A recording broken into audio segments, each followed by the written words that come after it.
not on, but I don't think the mics. So we're a nice small group. Thank you, George, for this opportunity to invite you,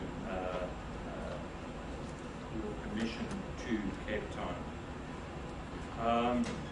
Cape Town is indeed a fascinating city, and I thought I would share with you part of its history from the perspective of geodesy, astronomy, and science.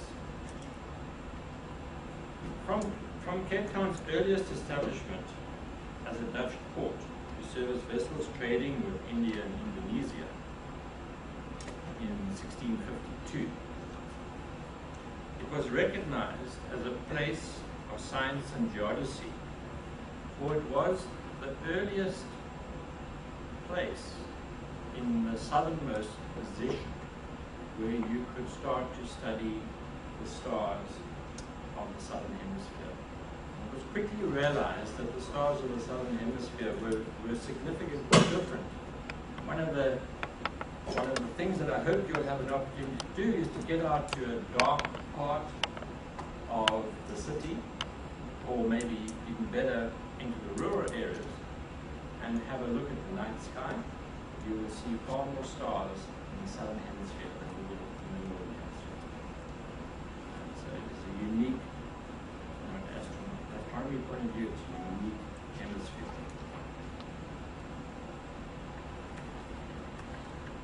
And they wanted to furthermore investigate the shape of the Earth to find out whether the northern hemisphere was the same as that of the southern hemisphere. So in 1820, it became the southern counterpart of the Greenwich Observatory in England, with the establishment of a Royal Observatory here in Cape Town at the confluence of two rivers, the Leesbeek and the Black River. And it did outstanding work, and its third astronomer, a chap by the name of Thomas McClure, who was later on knighted, was tasked to establish the geodetic shape of the southern hemisphere, and spent 7 full years doing an incredibly arduous, difficult survey from Cape Point by means of the highest precision geodetic triangles, all the way to a little town at that stage called Springbok, which is about 500 kilometers from north of Cape Point.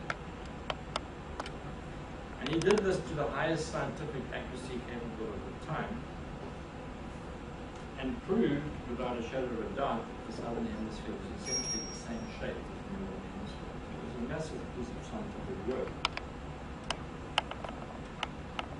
And his replacement was another amazing astronomer by the name of Sir David Field, and he also had a fascination for geodesy.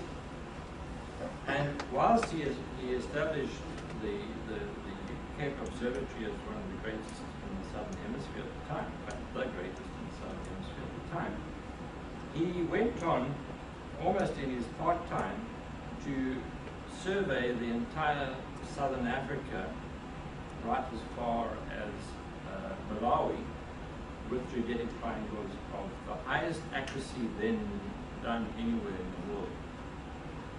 Superior triangulation to that of North America and much of Europe. The reason why he could do that was that he used a new class of theodolite that had been manufactured by Repsol in Germany, and he achieved much higher standards of angular dispersion. So these men of science laid the foundations for the establishment of the South African Trigonometrical Survey Office, also in Cape Town in 1920, because of the association with the observatory and the expertise, the geodetic expertise that had been built up in the observatory. And that was followed a few years later by the establishment of the Department of Land Surveying at UCT, and the creation of a new Act of Parliament in 1927, which established the profession of land surveying. And that Department of Land Surveying, of course, is the forerunner of the current Department of Geomatics, UCT. The Royal Observatory transformed into the South-African Astronomical Observatory headquarters, where it now manages the huge square kilometre array project from Cape Town, which is under construction at the moment in the Great Karoo interior of South Africa.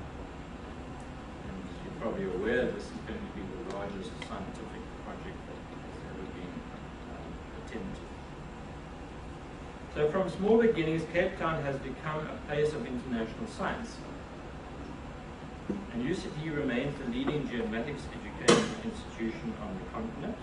George did not pay me to say that. And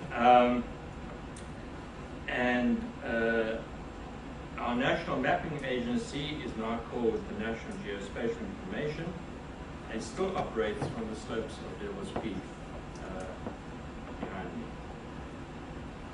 So Cape Town is therefore a wonderful place to hold a geomatics related conference, and I invite you to enjoy its incredible natural beauty and facilities with this historical perspective in mind.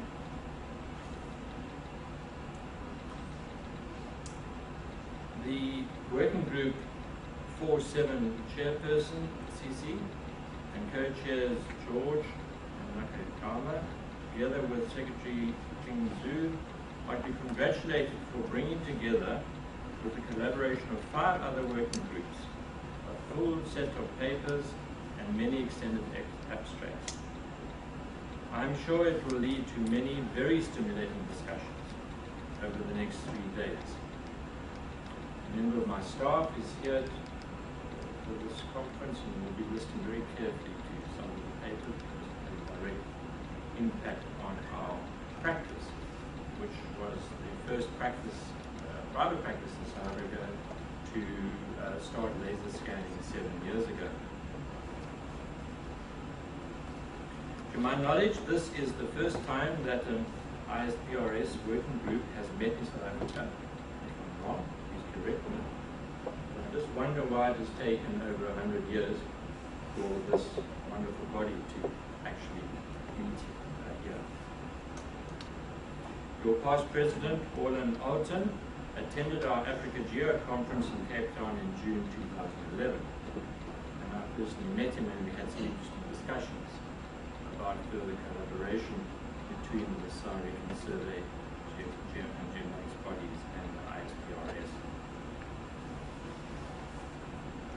And Dr. Chen Yung, who will be attending our forthcoming Africa Geo conference in July 2014.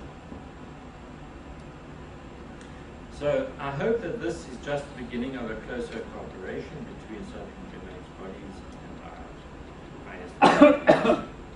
I'm sure you will find the Cape Town waterfront vibe absolutely fascinating. If you've not got down there yet, make sure you get there this evening.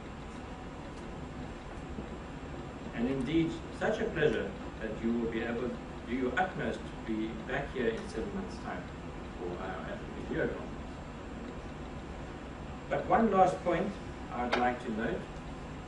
When you walk down the road outside, this road that heads down here to the waterfront, and you get to the end of the ridge, please look up on your left, and you'll see at the end of a long pole, a big red and white ball.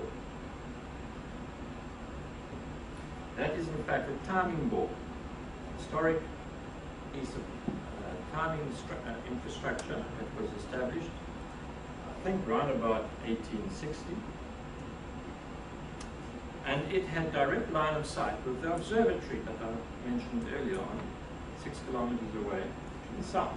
And so close to noon, an observer was set up, and he would watch for the timing ball to fall at the observatory, which set up the time by means of transits of Venus and that sort of thing.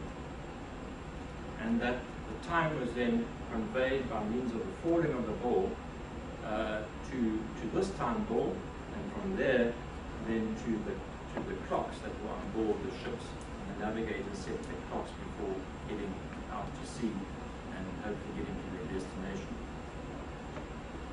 So in that way, when you walk past that door, you come full circle with the history, the port history and the timing and geodesy of the city and how it all started. It's a nice completion of Cape Town's association with geodesy and navigation.